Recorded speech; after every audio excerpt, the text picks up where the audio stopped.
Bonjour à tous. J'ai voulu partager avec vous aujourd'hui mon bilan du dernier championnat d'Europe d'athlétisme de Zurich.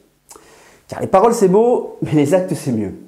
Combien de charlatans prétendus parieurs professionnels ou experts en paris sportifs sont incapables d'analyser eux-mêmes le moindre pari? Mes analyses sur ces championnats d'Europe d'athlétisme, j'en avais bien sûr réservé la primeur aux membres de mon club, du club privé Parier Gagnant. Et vous allez voir, j'ai réalisé quelques très beaux coups, ce qui m'a fait gagner de l'argent. Et bien entendu, aussi aux membres de mon club qui m'ont suivi sur les différents paris. Comment ça s'est passé? J'ai analysé la veille du début des championnats d'Europe, car les bookmakers sont assez frileux concernant ce type de sport. L'athlétisme, en fait, c'est un sport de niche. J'ai dû y passer 5 heures, et tous les soirs, je prenais quelques heures pour faire le point et repérer de nouvelles value bets à jouer. Il faut savoir que les bookmakers ont du mal à coter l'athlétisme. Car en fait, qu'est-ce qui se passe? Ils se basent que sur les performances de la saison en cours, qu'on appelle season best, sans forcément prendre en compte que certains athlètes ne feront que leurs meilleures performances lors de ces championnats. Car en fait, ils ont tout simplement visé ces championnats. Ou alors, qu'ils ne vont pas se donner forcément à fond sur les séries, d'accord, et se réservent pour les demi-finales, voire même que la finale. C'est exactement la même chose pour les championnats du monde et les Jeux Olympiques. Je vous rappelle juste mon joli coup sur les Bahamas avec une cote à 100 contre 1 que j'ai passé sur les 4x400 mètres hommes qui avait lieu à Londres lors des Jeux Olympiques. Les bookmakers ont encore plus de mal à coter les relais. Et c'est d'ailleurs sur un d'eux que j'ai encore réalisé mon plus joli coup lors de ces championnats d'Europe. Qu'est-ce qui s'est passé? J'ai analysé les cotes et je me suis rendu compte que pour le 4x400 mètres femmes, les bookmakers mettaient largement en tête la Russie et la Grande-Bretagne. Alors pourquoi pas, me direz-vous, ok. Mais en approfondissant les choses, je me suis rendu compte que quelque chose clochait. Je me suis rendu compte que l'Ukraine avait des représentantes sur le 400 mètres et le 400 mètres et. Et quand j'ai additionné leurs 4 meilleurs temps aux Ukrainiennes, je les situais leur temps au minimum dans le top 2. Donc je me suis dit, la cote offerte par les bookmakers est de 21 contre 1 sur Bwin le 10 août. Donc vous pouvez vérifier, je vous mets le tableau ici en incrustation. J'y ai donc mis 100 € sur Bwin, ce qui me fait normalement un bénéfice si l'Ukraine gagne de 2000 €. La course avait lieu le dimanche 17 août. Et qu'est-ce qui s'est passé? L'Ukraine avait une cote de 2 en moyenne le jour de la course. Vous voyez donc où je veux en venir. Je me retrouve en fait avec une cote de 21 contre 1 que j'ai pris quelques jours avant. Et en réalité, aujourd'hui, elle vaut 2 contre 1 le jour de la course. Qui a dit que le travail ne payait pas? Là, c'en est bien la preuve. Mais le plus dingue, ce n'est pas la cote. Le samedi soir du 16 août, je réanalyse le relais 4x400 mètres femmes pour savoir comment je vais arbitrer mon pari, car je veux absolument faire du bénéfice. Et là, je découvre qu'en fait, la meilleure performance de l'année, ce sont les Françaises qui l'ont réalisée aux Bahamas lors d'une compétition de relais. Je regarde la cote de la France, elle est entre 15 et 21 contre 1. Pour moi, là aussi, il y avait une énorme value à prendre. Je décide donc d'attendre la sortie des compositions du relais, généralement c'est 1 heure avant la course. Je me suis dit que si la France aligne le même relais, je prends la cote sans regret. 45 minutes avant la course, donc le dimanche 17 août, je regarde la composition des équipes. Et là, qu'est-ce que je vois?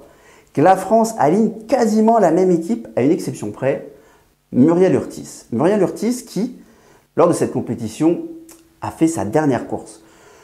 Je ne vous raconte pas la motivation et le surplus de motivation que ça a engendré dans l'équipe.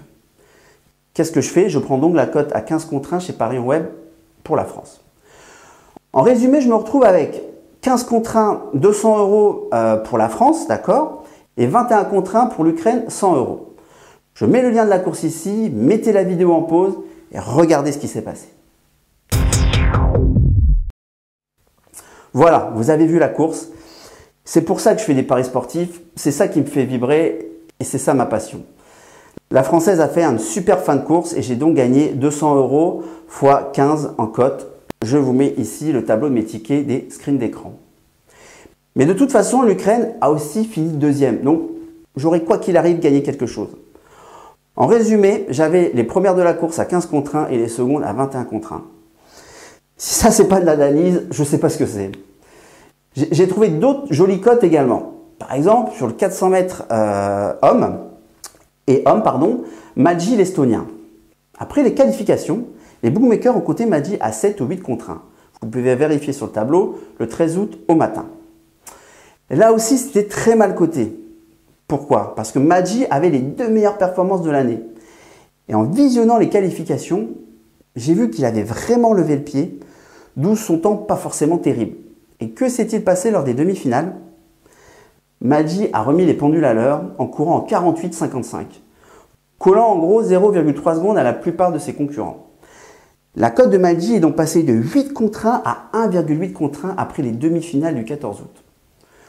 D'où là, vous voyez, il y avait aussi une grosse value.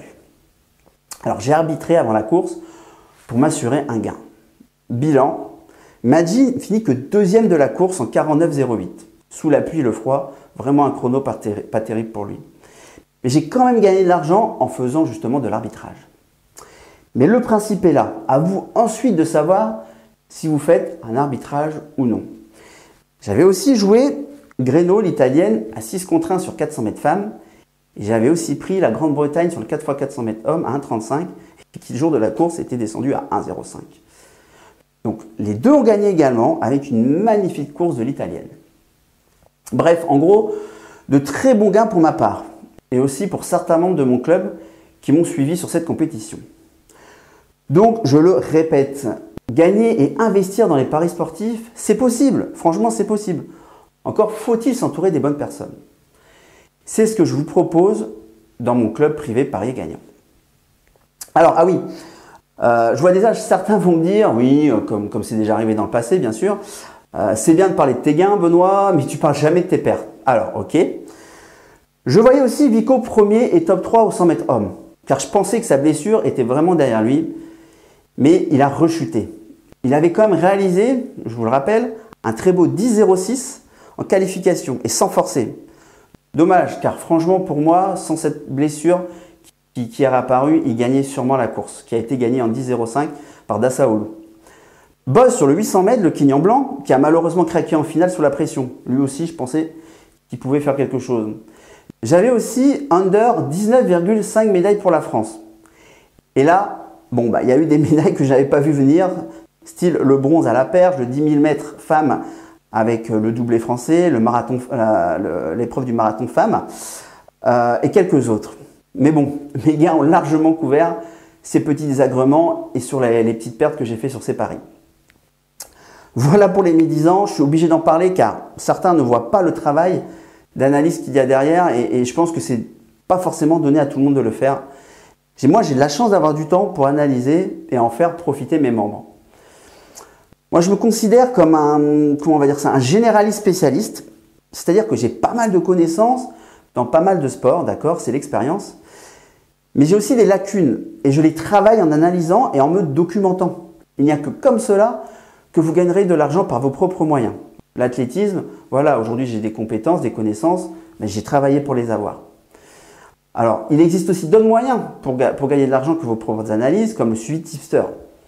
Et si vous êtes en manque de temps, je vous invite à venir découvrir dans mon club privé Parier Gagnant ce que c'est que le suivi tipster.